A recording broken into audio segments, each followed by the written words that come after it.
guys have all seen the picture of John Fru Ndi holding the hands of Paul Biya with his two hands in his traditional regalia to go and shake the hands of a murderer, somebody who is responsible for this war and the killing of our people, the burning down of villages. As they always say, when you hold the hand, you shake the hand of a murderer, a bloody hand, your blood also will be, that blood will also stain your hand. So shaking hands with a dictator, a murderer, is a sign that Fru Ndi is completely sold out. We know in Western war that just shaking of hands is very important. That's why you see in the West, dictators are often isolated. The Americans will not want to shake hands with dictators across the globe. Of course, there is always a need that you must engage these dictators and these tyrants in order to help to alleviate the pain of the oppressed people, or to even find a way forward, because you have to negotiate with this guy at the end of the day. But it is always done in a way that preserves the honor, the dignity, and recognizes the pain that these people have caused to our people. And John Fru Ndi know this better because he had said so. This is somebody who have refused that he can never shake the hand of Paul Biya in the 90s, because Paul Biya was a thief who rigged election and manipulated people and was trying to kill him. Today, Paul Biya have not just been somebody who steals election, he is now killing people, burning houses, even in John Fru Ndi's compound in Pinyin, where Fru Ndi went and saw the blood of over 18 youths that were slaughtered by Tanganjipo on behalf of Paul Biya. He testified that Paul Biya's government was responsible. Today, Fru Ndi is holding that hand with blood because of money. He doesn't just shake the hands of Paul Biya, he holds it with two hands like a child greeting an adult. Fru Ndi have stained his hand with the blood of our people who have died in the hands of Paul Biya. He is a traitor, and his day will come.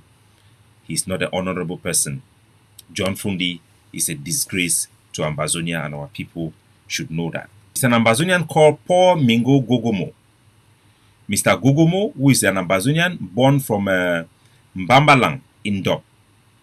He's come from where no pity come from.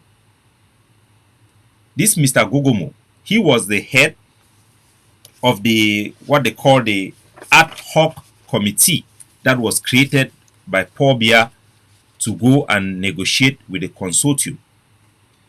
Because of him, he signed a document, a declaration that states that the Ambazonians representative in the consortium did not want to negotiate or dialogue, which is all false.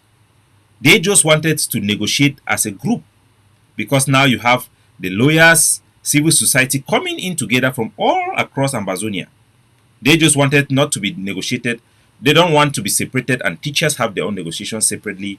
Lawyers have their own negotiations separately, because they know that these people were now collectively representing what they are calling Anglophones, which they decided to say that we don't exist as a people.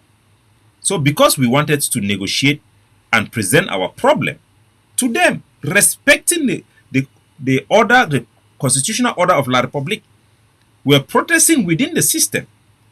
This Mr. Ghogomu, whether it was by Paul Biya or not, he is the one who is responsible, who pulled the first trigger of this war by declaring falsely and making a declaration in his capacity as the chairman of the ad hoc committee that the consortiums do not want to negotiate, they don't want to dialogue, because they are following an agenda of secession. He is the one who made that allegation, who justified that decision. Following Mr. Paul Mingo Ghogomu's declaration, then now you had the then Minister of Territorial Administration, Mr. Rene Sadi, who is a Bulu Beti clique, part of the Bulu Beti clique, now using that his declaration to ban the consortium. Banning the consortium was now rejecting Ambazonians' right under international law and under Cameroon international obligation to constitute themselves and represent their grievances legally and lawfully. That ban now banned Ambazonians. So this is the document that was signed by Rene Sadi in response to legitimate protests by teachers, lawyers who form the consortium of the civil society of Ambazonia that they call the Anglophone people, the Anglophone region. In response to a declaration made by Ghogomu, Rene Sadi, who was then the Minister of Territorial Administration, banned the SCNC and the consortium, thereby criminalizing advocacy for Ambazonians' rights or the right of the people in that region. This ban contradicts their own constitution, but it is a law because that is how they rule. They rule by the pen. So these are the criminals who are responsible for this law. When Rene Sadi made this ban, the Cameroon military then went into action, arrested the leaders of the consortium, our civil society, and start running away and start chasing them down. Most of the leaders are now forced to come in the diaspora where they can now freely speak. The Ambazonian people responded by raising their national flag to show the world that they will not accept their identity or their rights to be suppressed. Paul Biya responded by sending out military gunship that kills hundreds of our people and brutalize our students in the university quarters in Buea and our teachers. The ADF then declared the right to self-defense and defended ourselves and killing 5 Cameroon gendarmes.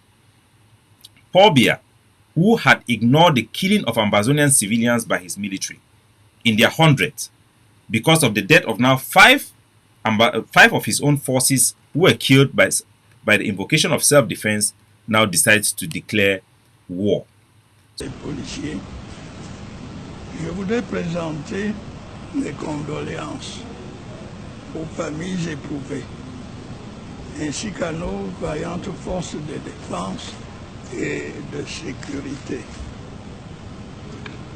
Je tiens à rassurer le peuple camerounais que toutes les dispositions sont prises pour mettre hors d'état de nuire ces criminels et faire en sorte. So this is the sequence of events that has made the decision of war. Ghogomu make the declaration. On the basis of his declaration, today Ghogomu is now, I think, who is he working now? At that time, now he has been transferred as the chargé de mission de la présidentielle, in how they call it in that day, La Republic. That's where they have put him. Then Rene Sadi, who was the Minister of Territorial Administration, after he banned the consortium, clearing the way for the declaration for the criminalization of Ambazonian nationality, he was then now removed and placed. Tanganji Paul was now given the dirty job to go and kill his own people. That is how colonial man started the work. And then Rene Sadi now is the spokesperson of the Cameroon government. Then Paul Biya now called the member of his military who were going around killing our students in Buea. We saw them having repeated terrorist attacks against our civilians, attacking students in their student quarter, systematically attacking students.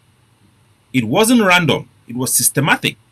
They finished from attacking students in their campus and go right to the student quarter, killing over 80 students died, beating lawyers in their hotels, not in office, in their hotel rooms, coming down to Bamenda, into the quarter in Bambili, in Minicité, using fire trucks, helicopter gunship to kill our people, maining them down across our territory.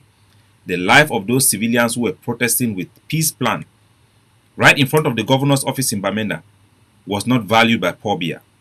But then the people reacted in self-defense after numerous hundreds of killings and target these terrorist Cameroon forces. People who target civilians are terrorists by definition. Our forces did not go after Cameroon administrators. They did not go after Cameroon civilians. They went after Cameroon armed military men who pose a direct threat to our civilian population. That is not the definition of terrorists. That is not terrorism in any stretch of definition. So Paul Biya, who is responsible, whose government is responsible for aggression, which have been described by everybody in the international community as reacting with a brutal force to crush down the Ambazonian people rising to demand within his constitution. Paul Biya decided now to authorize the use of military force, calling freedom fighters, people who are acting in self-defense, as terrorists and criminals. That is how we get where we are today. Over 30,000 of our people have been killed. Villages burned because of these Turks.